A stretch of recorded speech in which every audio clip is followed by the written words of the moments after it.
வானத்தில் அர்னா என்ற ஒரு மாயப்பறவை இருந்தாள். அவளுக்கு பவள நிறம் தோற்ற சிறகுகள், கண்களில் ஒளி. ஒரு நாள் அவள் தாரா என்ற பூமியில் உள்ள தோழியை நினைத்தாள். நான் பூமிக்கு போய் தாராவை சந்திக்கணும். அவள் சிரிப்பு தான் எனக்கு சந்தோஷம் என்று அவள் சொன்னாள். அர்னா மேகங்களைத் தாண்டி பச்சை காடுகளின் மீது பறந்தாள். அவள் உச்சிமேலே நிலவினை மணக்கும் குளிர்ந்த காற்றை ரசித்தாள். ஆஹா! பூமி எப்போதும் புதுமையாயிருக்கும். மலர்கள் எல்லாம் என்னை வரவேறுகின்றது என்று அவள் குரல் நகைச்சுவையுடன் கூறியது. பசுமையும் காற்றும் தண்ணீரும் எல்லாம் ஒரே இசையை இசைப்பது போல உணர்ந்தார்கள்.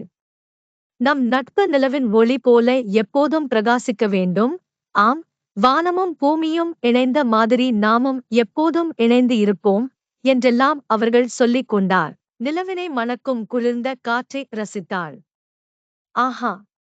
பூமி எப்போதும் புதுமையாயிருக்கும்.